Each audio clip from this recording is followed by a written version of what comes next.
Que a graça e a paz de Cristo esteja com você e com a sua família. Hoje vamos falar de um assunto muito importante da nossa vida, algo essencial, que é a prática da oração. E não tem pessoa melhor para nós aprendermos a respeito da oração do que com o nosso Senhor Jesus Cristo. Então, essa reflexão de hoje, eu tive a vontade de compartilhar com vocês a partir desse livro aqui. Talvez tá parecendo ao contrário aí para vocês, mas é Aprendendo a Orar com Quem Ora. É um livro do Hernandes Dias Lopes, do Arival Dias Casimiro. É um excelente livro sobre a prática de oração. Ele é um guia de estudos de algumas orações ou de autores bíblicos que abordam esse tema. E é muito interessante. Bem prático, bem fácil de ler. É um livro que eu recomendo. Aprendendo a Orar com Quem Ora. E logo no primeiro estudo, trata justamente a vida de oração de Jesus Cristo. Mas eu quero destacar 4 princípios que são levantados aqui nesta obra sobre a vida de oração. O primeiro princípio é que sem oração não há um cristianismo bíblico. Sem oração, o que vai sobrar, na verdade, é só um racionalismo cristão, uma vida intelectual vazia e estéril, sem frutos. Ou seja, quem se denomina cristão, mas não ora, não fala com Deus, não tem a vida de oração, é um cristianismo vazio, não é um cristianismo bíblico. Não, mas eu oro aos domingos, quando eu estou lá na igreja, eu oro. Isso não é suficiente. A vida de oração é uma vida diária, o tempo todo falando com o Senhor, não só em alguns momentos da nossa vida e algumas circunstâncias. Segundo, os crentes verdadeiros triunfam com Deus e com os homens através da oração. Nós sentimos uma vida de conquistas, uma vida de vitórias, uma vida de satisfação quando temos uma vida de oração. Não é porque eu vou orar que eu vou conquistar as coisas, mas ao fato de eu ter uma vida de oração, as coisas que o Senhor me dá, eu vou ter satisfação no meu coração. Eu vou ter contentamento diante de Deus e diante dos homens. Essa é a grande questão. Então, o nosso triunfo está numa vida de oração. Terceiro, a igreja cristã nasceu no berço da oração. Quando você vê lá em Atos, nos primeiros capítulos, você vai perceber que a igreja estava em oração. E aí, logo após uma reunião de oração, o Espírito Santo veio com poder sobre a igreja. Então, após a ascensão de Jesus e antes da vinda do Espírito, essa era a prática da igreja. A igreja primitiva estava surgindo ali na prática da oração. E quando desce o Espírito, a igreja permanece na oração. Lá em Atos será dito que a igreja perseverava na prática de oração. Por quê? Porque é essencial para a vida cristã, é essencial para a vida da igreja. E quarto, nesse sentido, a igreja sempre caminhou mais rápido quando caminhou de joelhos. Hoje nós temos visto uma ideia de igreja que busca ostentação, glórias, reconhecimentos. A igreja de sucesso é uma igreja que tem muitos eventos, que os templos estão cheios. Mas será que isso é sucesso mesmo? Se a gente olhar na história da igreja, a gente vai perceber que uma igreja de sucesso é uma igreja que ora. É uma igreja que está de joelhos em oração, humildemente diante do Senhor, clamando por misericórdia. Está humildemente rogando a Deus que Ele nos visite com a sua graça. E não exigir nada do Senhor. Oração não é para exigir, não é para eu determinar, não é para cobrar, é para clamar. Misericórdia, misericórdia, Senhor. Charles Spurgeon, ele tem uma frase interessante. Ele diz assim: minha vida cresce porque a igreja ora por mim. A igreja cresce porque ora intensamente. As nossas reuniões de oração são as reuniões mais importantes da nossa igreja. É de se pensar, né? Será que nós consideramos os momentos de oração um momento mais especial da igreja, juntamente com o momento da palavra?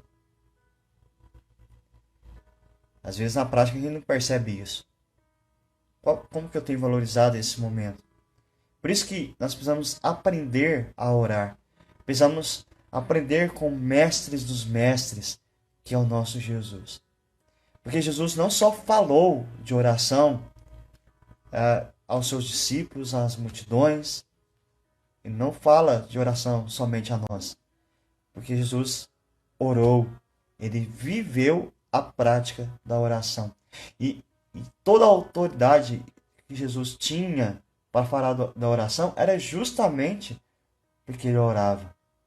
Ele sabia do que ele estava falando. E eu quero compartilhar com vocês aqui, rapidamente, só 2 princípios sobre a vida de oração. Só 2. Se nós conseguirmos aplicar esses 2 princípios aqui, já será um grande ganho para as nossas vidas espirituais nesse momento. Primeiro, Jesus orava apesar do cansaço físico. Jesus orava apesar do cansaço físico. Abre lá, Marcos capítulo 1, versículo 35. Tendo-se levantado de madrugada, quando ainda estava escuro, Jesus saiu e foi para um lugar deserto e ali orava. Se a gente pensar o seguinte, só nesse versículo, Jesus se levantando de madrugada, a gente pensa assim, já é difícil, né?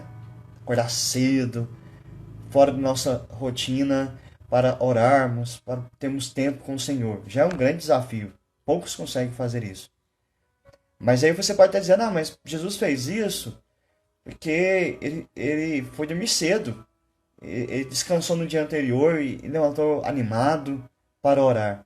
Mas se você olhar os versículos anteriores, Jesus havia ensinado pela manhã, no dia anterior.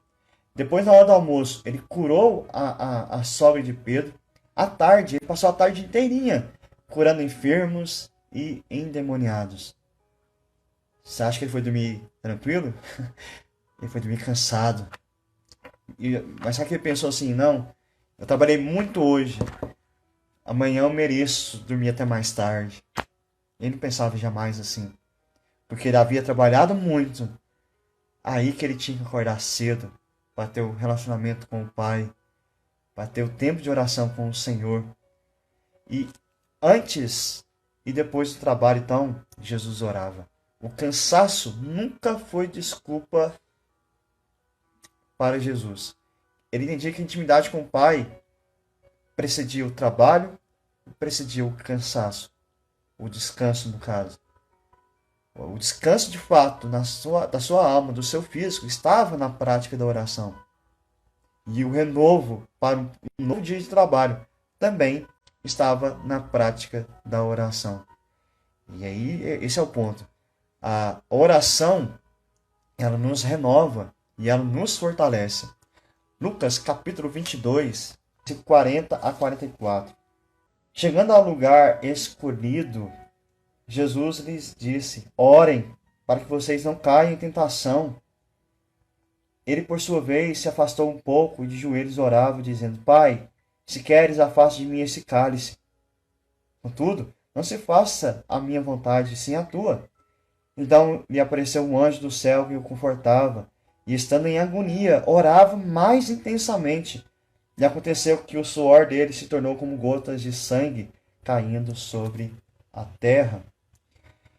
Esse que é o contexto. Jesus está no Monte das Oliveiras,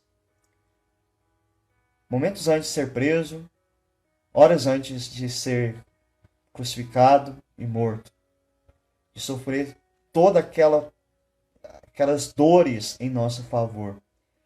E o que Jesus faz aqui? Ele ora. Mesmo desgastado emocionalmente, porque imagine alguém que sabia que estava por acontecer, o sofrimento que estava por vir, e aqui fica bem descrita essa angústia de Jesus, que o seu suor era como gotas de sangue. Mesmo nesse desgaste espiritual, Jesus orou. Ele buscou a presença do Pai. Em Lucas capítulo 23, versículo 34. Jesus já na cruz, mesmo depois de toda a dor, mesmo de ter sofrido tudo aquilo, momentos antes da sua morte, Jesus vai dizer o seguinte, mas Jesus dizia em oração, Pai, perdoa-lhes, porque não sabem o que fazem. Jesus ainda teve o apreço na prática de oração, de intercessão para aqueles homens que estavam ali. Mas na verdade não só por aqueles homens, por todos nós. Aqueles soldados só representavam nós ali. E ele clamou, ele orou. Então, a gente não pode inventar essa desculpa. Estou cansado, não vou orar, vou dormir mais cedo. Estou cansado, vou dormir até mais tarde. Estou cansado porque hoje eu tive muitos desgastes no trabalho. Não vou orar. Estou cansado, eu não vou na reunião de oração, não vou participar de uma reunião de oração aqui em casa, porque eu só estou recebendo más notícias, não tenho nem boas notícias para agradecer a Deus. Nenhuma dessas são desculpas. O cansaço físico, o cansaço emocional, o cansaço espiritual não são desculpas para não orarmos, pelo contrário, nos motiva a buscar cada vez mais o Senhor. Foi o que Jesus fazia.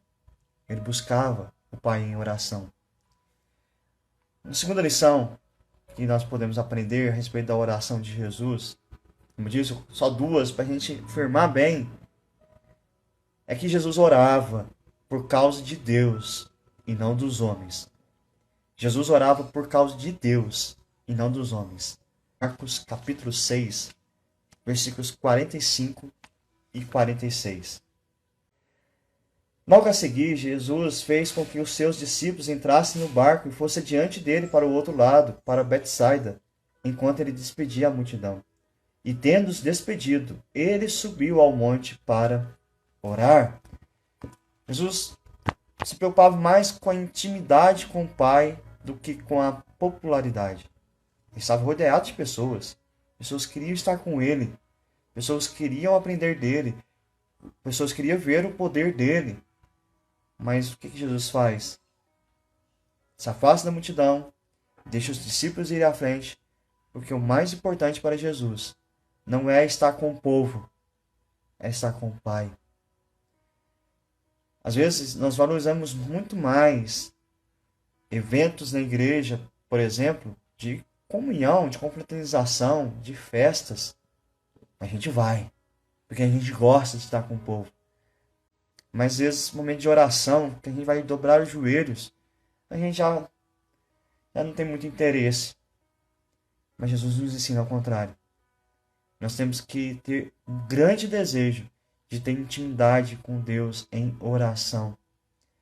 A igreja, infelizmente, eu falo igreja de modo geral, tem perdido esse senso de intimidade com Deus. Estamos muito ocupados para nos ocupar com Deus. Alguns podem até dizer, eu não tenho tempo de participar das reuniões de oração. Meu dia é muito corrido. Eu chego em casa e já está tarde para participar de oração, de participar de alguma live, de assistir alguma live que fala sobre oração, ou ouvir a live quando o pastor estiver orando, orar junto. A gente usa essa desculpa. Mas John Piper, ele vai dizer o seguinte: as redes sociais são a prova de que nós sempre tivemos tempo. Para pensar. Quanto tempo você gasta com Instagram, Facebook, WhatsApp? Isso não existia antes.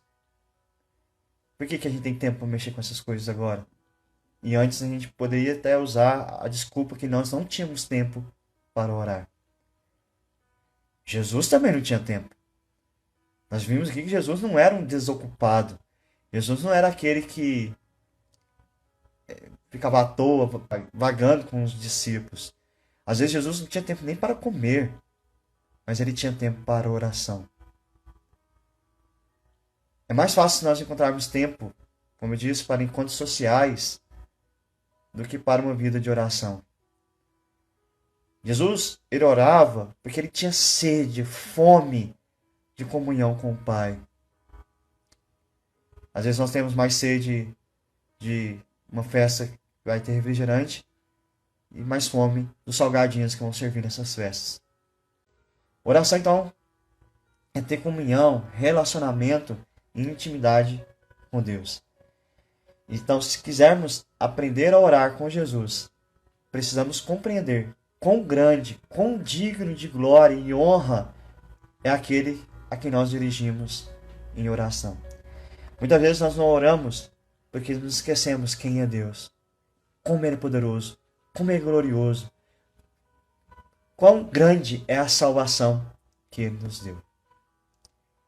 Já partindo para a conclusão, não basta então apenas só conhecer os princípios bíblicos sobre a oração. Nós precisamos orar. Vocês viram aqui que eu não dei aqui uma aula de teologia sobre oração. Foi coisa prática que Jesus viveu. E também não basta só falar aqui sobre oração. Eu também tenho que orar. Não basta só você ouvir um estudo sobre oração. Você tem que orar. Sem oração abundante, a igreja é enfraquecida. Eu louvo a Deus porque eu creio que nesse tempo de pandemia, muitos estão de joelho em oração, para que possamos ter dias melhores, para que os efeitos da Covid não sejam tão avassaladores no nosso país. Eu sei que tem irmãos clamando. Deus sabe também, claro. E eu acho que isso pode fortalecer a igreja durante esse tempo. Porque sem a oração, a igreja não cresce na graça e no conhecimento de Cristo. Sem a oração, a igreja fracassa.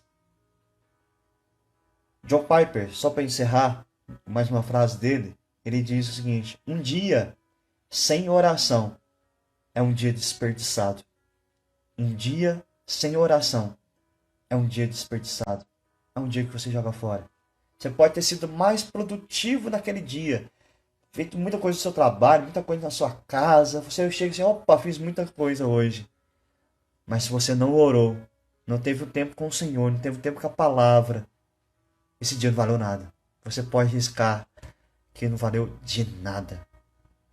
Pensemos um pouco sobre isso. Vamos orar? Senhor, obrigado. Que o Senhor nos ensina a falar contigo. Porque nós, na nossa própria vontade, capacidade, nós não somos capazes, Deus. Nós somos fracos.